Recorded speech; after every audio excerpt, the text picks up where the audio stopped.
वाह भाई वाह, इजराइल ने तो वाकई शांति की मिसाल कायम कर दी है। सीज फायर की बात करते हैं और उसी समय गाजा और खान यूनिस में हवाई हमले और तोपखाने की बारिश भी जारी रखते हैं।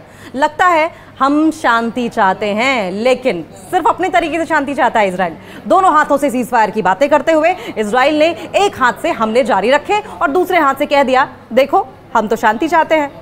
सचमुच ये डबल स्टैंडर्ड का गोल्ड मेडल जीतने जैसा है। लेबनान हो या वेस्ट बैंक, हर जगह एक ही कहानी, हमला जारी, शब्दों में शांति। एक तरफ हमला जारी, दूसरी तरफ शब्दों में शांति। लगता है सीज फायर इजराइल की डिक्शनरी में सिर्फ सजावट का शब्द बन गया है।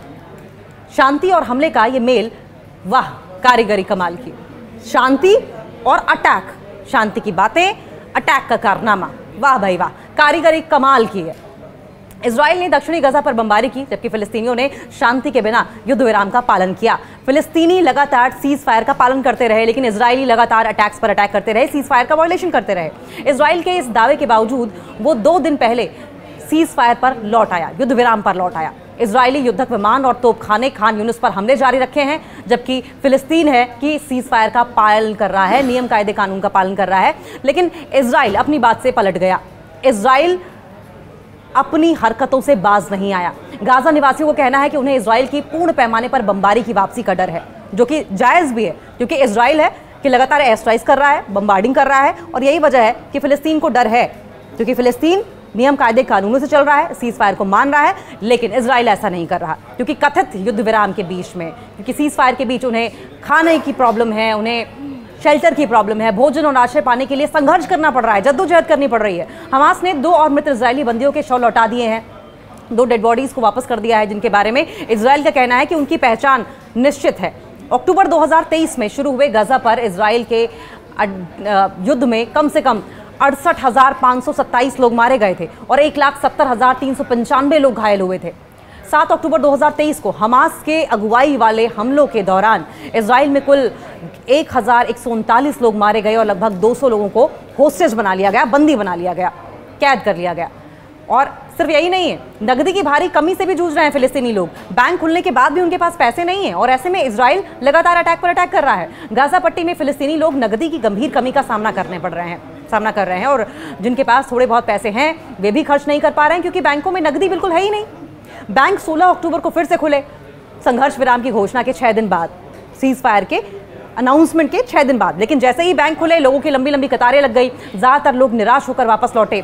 61 वर्षीय 6 बच्चों के पिता वायल अबू फारिस ने रॉयटर्स समाचार एजेंसी से बातचीत की और उन्होंने कहा कि बैंकों में पैसे नहीं है, नकदी बिल्कुल नहीं है, कैश है ही नहीं। आप बस आते हैं, कागजी औपचारिकताएं पूरी करते हैं और खाली हाथ लौट जाते हैं, बावजूद इसके कि आपके डॉक्यूमेंट्स पूरे हैं, आपने सारी फॉर्मेलिटीज़ कर ली है, लेकिन कैश आपके हाथ में नहीं आ पाता। और कैश नहीं आ पाएगा तो जाहिर है खाने पीने की सामग्री कैसे ली जाएगी। ह्यूमैनिटेरियन एड के नाम पे कुछ नहीं है वहाँ पर, खरीदने के लिए दवा, बैंक में पैसा है लेकिन आपके हाथ में नहीं है, आप दवा खरीदने जाएंगे तो कैसे खरीदेंगे। 7 बच्चों की मां ईमान अल जाबरी ने बताया कि वो इन दिनों को याद करती हैं जब बैंक में लेन देन 1 घंटे से भी कम समय में हो जाया करता था। अपनी कहानी, अपनी आप बीती सब कुछ बयां करते हुए उन्होंने कहा कि अब आपको 2 या 3 दिन लगातार आना जाना पड़ता है, अपनी पूरी ज़िंदगी वहीं कतार में खड़े होकर, वहीं लाइन में खड़े होकर बितानी पड़ती है, और अंत में आपको बस 400 या 500 शेकल, लगभग आप मान लीजिए 123 से 153 अमेरिकी डॉलर ही मिलते हैं। अच्छा, सीमा भी तय कर दी गई है, एक लिमिट भी है कि भले कितने भी पैसे हो, कितने भी अरबपति हो, करोड़पति हो, खरबपति हो, लेकिन आपको अमाउंट इतना ही मिलना है, सिर्फ 123 से 153 अमेरिकी डॉलर। इतने में होगा क्या? क्या खाना आएगा? क्या दवाई आएगी? क्या आश्रय आएगा? क्या घर की मरम्मत हो पाएगी? कुछ भी नहीं। आज की आसमान छूती महंगाई में इस रकम से आखिर क्या खरीदा जा सकता है, जब हम अपनी बुनियादी चीज़ें भी उठा नहीं सकते, अपनी बुनियादी चीज़ों का भी खर्च नहीं उठा पा रहे हैं। सिलवाड़ में इजराइल छापे के दौरान फिलिस्तीनी एक यंगस्टर था, उसकी मौत हो गई।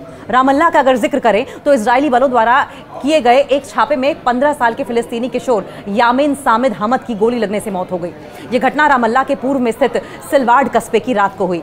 वफा समाचार एजेंसी की अगर बात करें तो उसके मुताबिक इजरायली सैनिकों ने छापे के दौरान जिंदा गोलियों, आंसू गैस और ध्वनि ग्रेनेड, साउंड ग्रेनेड का इस्तेमाल किया। नबलुस गवर्नेट में इजरायली बलों ने 2 फिलिस्तीनी नागरिकों को गिरफ्तार किया। मोमिन अल तवील नबलुस शहर से है ये जगह, और सलीम अहमद दाऊद अबू सनुबर किबलान गांव से आते हैं। सैनिकों ने न्यू अस्कर शरणार्थी शिविर नबलुस के पूर्व में, नबलुस के ईस्ट में धावा बोला, अटैक किया, जहां भारी मात्रा में आंसू गैस के गोले भी दागे गए।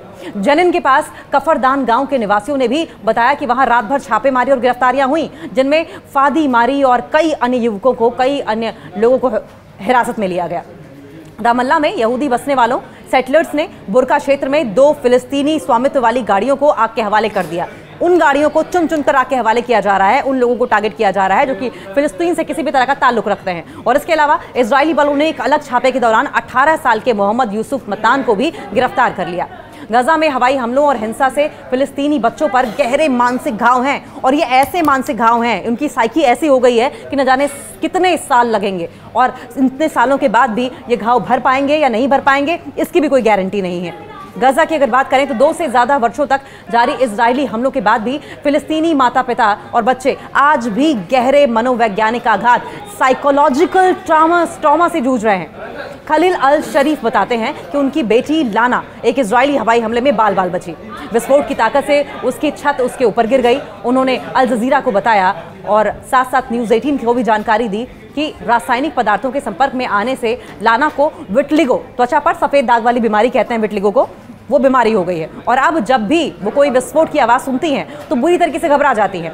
गजा सिटी में एक अन्य बाल जीवित बच्चे अबेद अल अजीज अबू हविशल ने कहा है कि एक इजरायली सैनिकों ने उसके सिर पर बंदूक तान दी थी और उसे अब भी याद है, हमारे मोहल्ले में एक नरसंहार हुआ था, हमारे घर के ऊपर से लाशें उड़ती हुई जा रही थी। उसने आगे ये भी कहा कि मैंने एक ऐसी औरत को देखा जिसका सिर ही नहीं था, और जब मैं अपनी जान बचाने के लिए भाग रहा था तो कई लाशें मेरे पैर के नीचे थी, कई लाशों पर पैर रखते हुए मैं आगे बढ़ा। हड्डियों का एक थैला। गजा के एक 13 सदस्यीय परिवार की बस यही निशानी बची है। गजा संघर्ष विराम लागू होने के बावजूद गजा के फिलिस्तीनी लोग अब भी अपने लापता परिजनों की तलाश में हैं। वासिम अल यजीजी ने नेसुरात शरणार्थी शिविर में रेस्क्यू कैंप में पूरे 13 सदस्यीय परिवार को तब खो दिया जब एक इजरायली एयर स्ट्राइक में उनका घर पूरी तरीके से मलबे में तब्दील हो गया।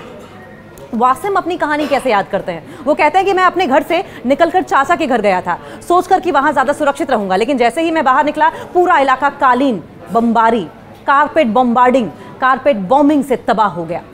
अब उनके पास अपने परिवार की याद में सिर्फ हड्डियों का एक थैला बचा है। उनकी जिंदगी और आशा दोनों मलबे में पूरी तरीके से दफन हो चुके हैं। इजराइल ने खान यूनिस में रात भर बमबारी की और ध्वस्तीकरण तेज कर दिया, डिस्ट्रक्शन को और ज्यादा बढ़ा दिया। हमारे साथियों की रिपोर्ट ये कहती है कि इजराइल ने खास यूनिस के ईस्टर्न इलाके में, ईस्टर्न रीजन में कुछ हिस्सों पर तोपखाने और एयर स्ट्राइक के साथ साथ बमबार्डिंग की, जो आज सुबह के शुरुआती घंटों से भी लगातार जारी है।